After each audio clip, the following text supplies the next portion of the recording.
Shalom Bapak Ibu, sidang jemaat yang dikasihi Tuhan. Selamat bertemu kembali pagi hari ini, hari Rabu 6 September 2023, dalam acara Sarapan Rohani Pagi GNH Abian Basih.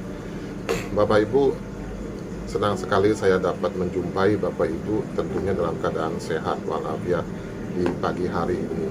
Bapak Ibu, sebelum kita akan memulai segala aktivitas kita akan membaca dan merenungkan firman Tuhan. Tapi sebelum kita membaca dan merenungkan firman Tuhan, kita akan datang kepada Tuhan di dalam doa. Mari kita berdoa. Tuhan Yesus Allah kami yang di sorga, Bapa yang maha pengasih dan Bapa yang maha penyayang, pagi hari ini ya Tuhan, kami menaikkan puji dan syukur kami atas kasih-Mu, atas kuasa-Mu di dalam kehidupan kami Tuhan. Tuhan Yesus, malam hari tadi Engkau telah menjaga dan melindungi kami dalam tidur kami, sehingga kami dapat beristirahat dengan tenang. Dan pagi hari ini Tuhan, Engkau telah membangunkan kami dengan keadaan kami yang sehat dan segar Tuhan. Ini semua karena kasih dan kuasa-Mu Tuhan. Terima kasih ya Tuhan, terima kasih Yesus. Tuhan Yesus, sebentar lagi kami akan menjalani segala aktivitas kami ya Tuhan. Tetapi sebelum kami menjalaninya, kami ingin membaca dan merenungkan firman-Mu yang akan kami pakai sebagai landasan di dalam kehidupan kami. Bukalah hati dan pikiran kami ya Tuhan, urapilah kami dengan roh hikmat dan kebijaksanaan-Mu, agar kami dapat mengerti apa yang Kau kehendaki di dalam kehidupan kami Tuhan. Terima kasih ya Tuhan, terima kasih Yesus, inilah seru permohonan kami Tuhan.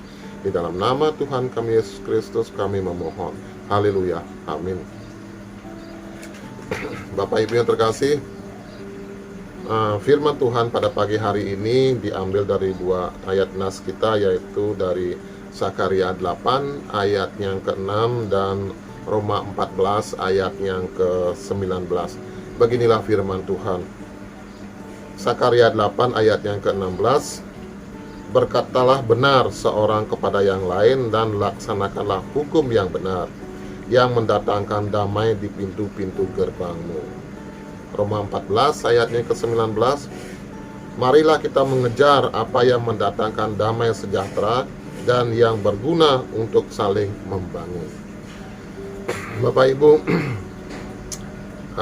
tema kita pada pagi hari ini diberi tema yaitu kerjakanlah damai sejahtera. Kerjakanlah damai sejahtera. Bapak Ibu yang terkasih, apa itu damai sejahtera Bapak Ibu? Apakah itu sebuah kata kiasan atau mungkin sebuah slogan atau bagaimana Bapak Ibu? Sering sekali kita mendengar damai sejahtera, tapi mengertikah kita apa itu damai sejahtera?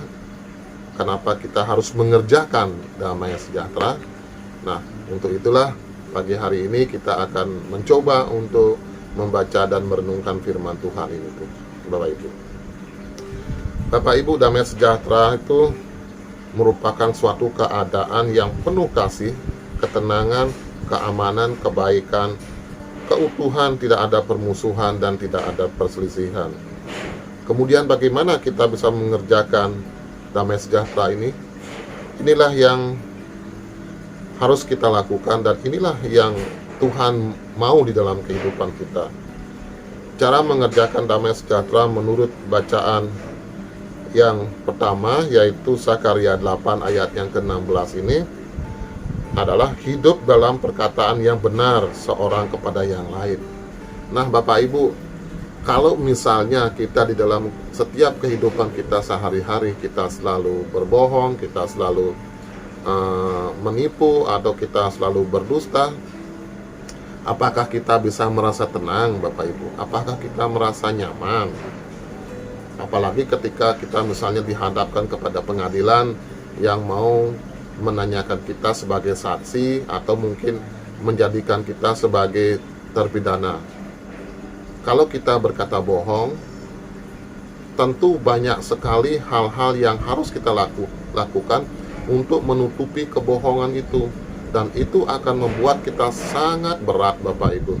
Salah sedikit berkata akan membuat semua kebohongan kita itu terungkap. salah sedikit berbuat akan membuat semua kebohongan kita itu kelihatan. Nah, tentunya ini sangat berat sekali bagi kita untuk menutupi kebohongan-kebohongan itu, Bapak Ibu. Tentunya ini akan menjauhkan kita dari damai sejahtera. Bagaimana kita bisa mendapatkan damai sejahtera kalau di dalam hati kita itu selalu ada ketakutan, selalu ada kecemasan, dan selalu ada seolah-olah yang mengikuti kita atau seolah-olah yang mengawasi kita.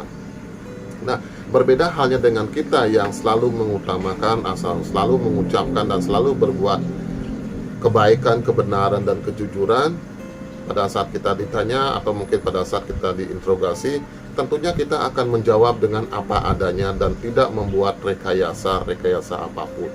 Dan itu sangat menggampangkan kita dan sangat melegakan kita, karena kita tidak menyusun lagi, tidak membuat lagi hal-hal yang akan membebani kita, dan itu akan sangat melegakan sekali.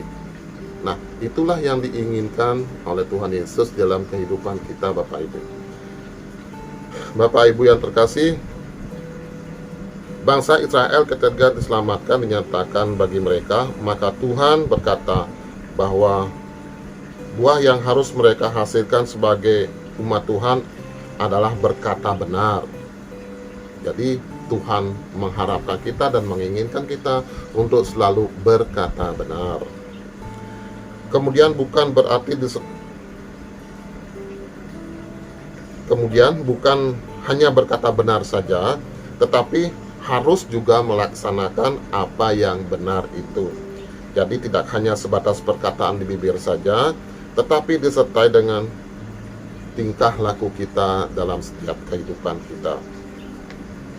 Benar sekali Bapak Ibu bahwa damai sejahtera sejati yang kita miliki hanya kita dapat melalui Yesus Kristus. Kenapa melalui Yesus Kristus kita hanya dapat mendapatkan damai sejahtera itu? Bapak Ibu yang terkasih, kita adalah manusia yang sudah jatuh ke dalam dosa. Ibaratnya kita sudah tenggelam. Nah, sekarang bagaimana kita bisa bangkit, kita bisa selamat, kita bisa didamaikan? Karena pada saat kita jatuh ke dalam dosa, kita itu adalah sebagai orang-orang pemberontak atau manusia pemberontak terhadap Allah. Jadi Allah telah memisahkan kita karena kita adalah orang yang berdosa. Nah, bagaimana sekarang kita bisa didamaikan? Disinilah Tuhan Yesus hadir untuk menebus segala dosa-dosa kita, membayar segala dosa-dosa kita dengan Allah melalui kematiannya di kayu salib. Dialah sebagai jalan pendamaian kita dengan Allah. Jadi damai sejahtera itu adalah kasih karunia dari Allah, dari Tuhan kita Yesus Kristus yang telah mengambil kita, menebus kita dari dosa untuk didamaikan dengan Allah. Jadi damai sejahtera itu adalah kasih karunia yang kita dapatkan dari Allah. Tentunya orang-orang yang akan menerima damai sejahtera itu adalah orang-orang yang hanya ada di dalam kasih karunia Yesus Kristus. Tanpa kasih karunia Yesus Kristus, mustahil damai sejahtera itu kita akan dapatkan. Nah, Bapak Ibu yang terkasih, setiap orang yang sudah didamaikan mempunyai tanggung jawab. Seperti ada yang tertulis di dalam Kolose 3 ayat yang ke-15. Hendaklah damai sejahtera Kristus memerintah di dalam hatimu, karena untuk itulah kamu telah dipanggil menjadi satu tubuh, dan bersyukurlah. Bapak Ibu, damai sejahtera itu sudah dianugerahkan kepada kita, sudah diberikan kepada kita karena kita telah dipanggil oleh Kristus untuk menjadi anggota-anggota tubuhnya. Jadi untuk itulah kita pun harus menyampaikan damai sejahtera ini kepada orang lain, agar orang lain pun bisa merasakan bagaimana damai sejahtera itu. Karena damai sejahtera itu hanya ada di dalam Kristus. Namun kita melihat realitas yang ada, kadangkala di dalam kita berbuat, berkata, sulit sekali untuk kita bisa berkata jujur, dan banyak praktek-praktek kehidupan kita yang telah jauh daripada kebenaran. Misalnya menggosipkan, memfitnah, berbohong, bersumpah palsu, berdusta, memaki dan mengumpat, itu semua kita lakukan hanya untuk menyelamatkan diri kita sendiri, hanya untuk kepentingan diri kita sendiri. Tetapi sebenarnya itu jauh daripada damai sejahtera itu.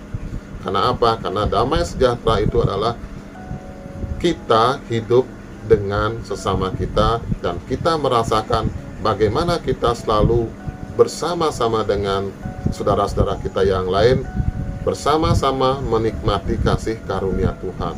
Bagaimana ada damai sejahtera di dalam hati kita kalau kita saling bermusuhan dengan orang lain, dengan saudara kita, ataupun dengan tetangga kita.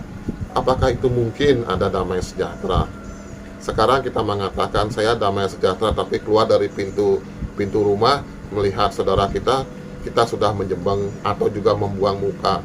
Apakah itu yang namanya damai sejahtera? Bapak Ibu, damai sejahtera itu bukan hanya untuk kita sendiri, tetapi untuk semua orang.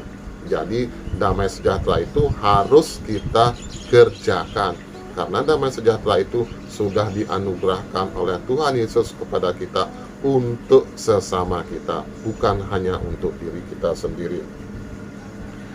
Bapak Ibu, damai sejahtera itu harus kita menangkan di dalam kehidupan kita, karena damai sejahtera itu adalah tugas dan tanggung jawab kita sebagai orang-orang yang telah ditebus, orang-orang yang telah dimenangkan dari dosa oleh Tuhan kita Yesus Kristus, untuk kita senantiasa berada di dalam satu tubuh dengan Kristus. Untuk itulah Bapak Ibu, kita semua adalah sebagai agen-agen daripada damai sejahtera itu. Untuk itulah kita diutus dan kita diperintahkan untuk menyebarkan damai sejahtera ini Tuhan bagi setiap umat manusia yang ada di muka bumi. Bapak Ibu yang terkasih, biarlah kiranya firman Tuhan ini menjadi kekuatan bagi kita di dalam kita menjalani kehidupan kita, agar kita senantiasa berada di dalam damai sejahtera Kristus. Amin Bapak Ibu. Bapak Ibu, biarlah firman Tuhan ini senantiasa menjadi rema di dalam kehidupan kita. Sebelum kita akan menutup renungan kita pada pagi hari ini, kita akan datang kepada Tuhan di dalam doa. Mari kita berdoa. Tuhan Yesus Allah kami di sorga, Bapa yang Maha Pengasih, Bapa yang Maha Penyayang, terima kasih atas firman-Mu Tuhan yang telah dapat kami dengar dan telah dapat kami pelajari. Biarlah kiranya firman itu menjadi rema di dalam kehidupan kita. Tuhan Yesus, ajarilah kami untuk senantiasa mengerjakan damai sejahtera itu Tuhan, dan berikanlah kepada kami roh hikmat dan kebijaksanaan-Mu dan kekuatan-Mu, agar kami dapat mengerjakan damai sejahtera itu. Terima kasih ya Tuhan, berkati dan sertailah kami.